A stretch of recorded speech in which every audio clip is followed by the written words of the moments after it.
सुप्रभात। बाबा कहते हैं, मेरे प्यारे बच्चे, क्यों इतना चिंतित हो और परेशान हो। हाँ, किसी अपने के लिए तुम जो इस समय परेशान हो ना, शायद इतना तुम अपने बारे में भी नहीं सोचते हो जितना उसके लिए परेशान हो। और ये तुम्हारा उसके प्रति प्रेम और ये विश्वास, एक अलग ही जो लगाव है तुम्हारा उसके प्रति, मैं देख रहा हूँ। और भले ही तुमने उससे ना कहा हो, लेकिन उसके लिए हर जगह दुआएं कर रहे हो, मुझसे भी मांग रहे हो। तुम्हें लगता है कि उसके जीवन में सब खुशियाँ आ जाएं। अवश्य होगा, एक दिन जैसा तुम चाहते हो ना वैसा ही होगा, सब कुछ सही हो जाएगा। मैं तुमसे हमेशा ही कहता हूँ ना, तुम क्यों इतना परेशान हो। तुमसे जुड़े लोग, तुम्हारी खुशियाँ, इन सब की जिम्मेदारी जब मैंने ली है, जब से तुम मेरी शरण में आए हो, भले ही परेशानियों में हो लेकिन रास्ता अवश्य मिला है, तो ये भी रास्ता अवश्य मिलेगा। जैसा तुम चाहते हो सब कुछ वैसा ही हो रहा है। हाँ, वो धीरे धीरे रास्ता दिख रहा है, वो अचानक ही तुम्हें नहीं दिख पाएगा। इस कारण तुम्हें आज चिंता हो रही है भविष्य को लेकर के, किसी अपने के भविष्य को लेकर के, और उससे जुड़े अपने के लिए।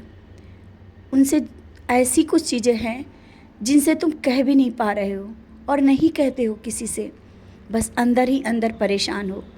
सब कुछ सही हो रहा है और अच्छा ही होगा।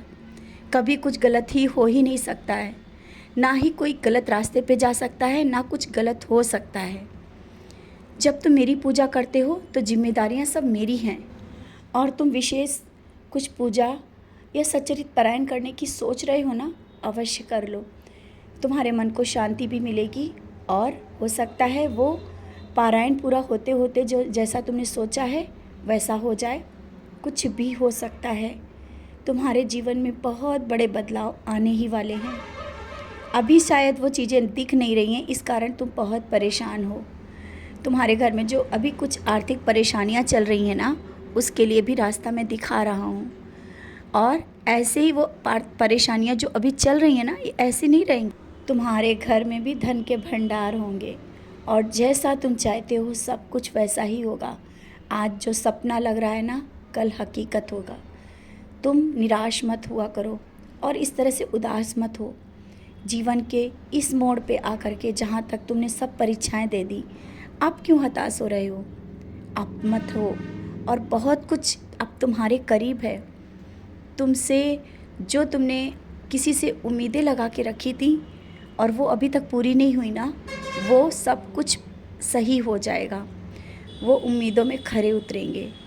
तुमने वो चीज़ें भले ही किसी से ना कही हो, लेकिन तुम्हारे मन की जो व्यथा है मैं देख रहा था। इतने दिनों से जो तुम परेशान थे ना, किसी के लिए, किसी अपने के लिए, उसके भविष्य को लेकर, शायद इतना तुम अपने बारे में भी नहीं सोचते हो, अपने दर्द को भी नहीं समझते हो। लेकिन मैं जानता हूँ ना, जहाँ से तुम्हें बहुत ही आराम मिलेगा वो मैं देख रहा हूँ। तुम्हारी खुशियाँ उससे जुड़ी हैं। तो अब तुम समझ ही गए होगे, तो क्यों चिंता करते हो। अपना डर बाहर निकाल दो। खुशियाँ तुम्हारे बहुत करीब है, बहुत करीब है। जैसा तुम चाहते हो वैसा ही होगा। अब तुम निश्चिंत रहो। और ये रात को सोते क्यों नहीं हो, क्यों इतनी चिंता करते हो। नाम स्मरण करते करते तुम्हारे आंखों में आंसू भी आ जाते हैं। मैं तो उसी जगह पे बैठा रहता हूँ जहाँ तुम बैठ जाते हो और मुझे याद करने लगते हो। तुम कहीं भी जाते हो मुझे ढूंढते हो, मैं हर पल तो तुम्हारे साथ रहता हूँ। कल जब तुम मुझे याद कर रहे थे, मैं तुम्हारे करीब भी आ गया था, बहुत ही करीब था मैं तुम्हारे। और किसी के माध्यम से मैं तुमसे बात भी कर रहा था। शायद अब तुम्हें याद भी आया होगा, मैं तुम्हारे करीब था और तुम्हें एक नया रास्ता दिखाने की कोशिश भी कर रहा था कुछ बातों के माध्यम से। बस अब तुम निश्चिंत रहो, खुश रहो, मुस्कुराते रहो। जैसा तुम चाहते हो वैसा ही अब तुम्हारे भविष्य में होने वाला है, और बहुत ही सुनहरा भविष्य है। तुमसे जुड़े लोग, तुम्हारे घर में खुशियाँ मन को आनंदित करेंगी। खुश रहो और मुस्कुराते रहो, खुशियाँ बांटते रहो।